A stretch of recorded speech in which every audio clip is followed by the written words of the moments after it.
Nobody ever died because they couldn't get laid. Frank Beach, who was an ethologist in the middle of the 20th century, went to a conference in 1956 and said, "No one has ever suffered tissue damage for lack of sex. If you want to prove to me that sex is a drive, show me the tissue damage that an organism experiences because they do not have orgasms." For the first half of the 20th century, scientists more or less treated sex as a drive. Drive is a very specific kind of motivational system where an organism experiences an uncomfortable internal experience that pushes them out into the world to go solve a problem. So thirst is a drive. Hunger is a drive. Sleep even is a drive. You can literally die of sleep deprivation. Sex, it turns out, is not one of those. Instead, it is an incentive motivation system, where instead of being pushed into the world by an uncomfortable internal experience, you are pulled into the world by an attractive something or other out into the, ooh, what's that? We can go ahead and say sex drive. I understand that that is much easier to say than sexual incentive motivation system. It is just as innate and just as natural as a drive system, but it's just not an uncomfortable internal experience that pushes you to go solve a problem or else you could die. If I'm teaching like a group of students, someone will be like, excuse me, ma'am, miss, Emily, I'm pretty sure I have experienced an uncomfortable internal experience when I could not get the sex I wanted. And that is correct, you have. The sensation you're experiencing is frustration.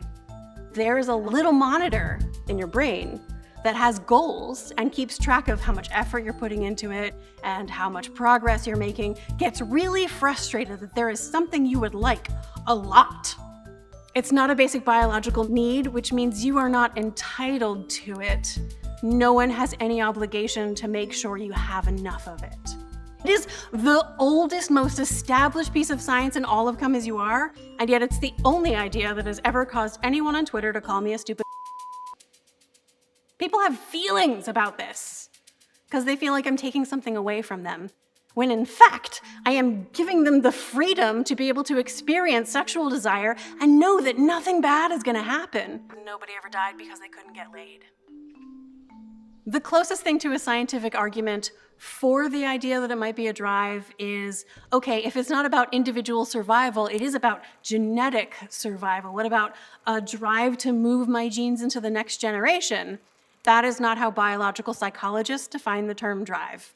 The way we get motivated to have sex is that something sexually relevant happens in our environment, and our brain notices that and is like, turn on signal. And you notice a sensation in your body maybe in response to that turn on signal. And that sensation is itself a turn on signal. And that goes up to your brain and you get even more turn on signal. And it, what's that? I want to move toward that. In the right context, you're like, I would like to explore further this sensation. It's motivating because it feels good in the right context. Why do we have sex? Because it feels good. So while it is true that no one has ever died because they couldn't get laid, because we cling to this myth that sex is a biological need to which people are entitled, it is the case that people have died. A surprisingly large proportion of the mass murders that happen are committed by people who declare that their motivation is that they're not getting access to the sex that they want and need.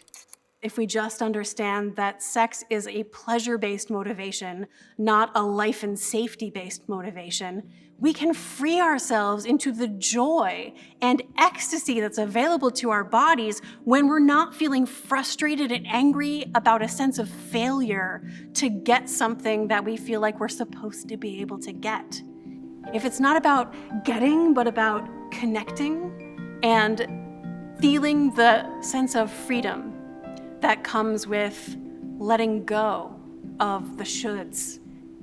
And we don't get those things through a false belief that something we just really want is something we are entitled to and require for our safety. The new and radical idea is pleasure is what matters, connection is what matters, authentic humanity is what matters. Get smarter, faster with videos from the world's biggest thinkers. To learn even more from the world's biggest thinkers, get Big Think Plus for your business.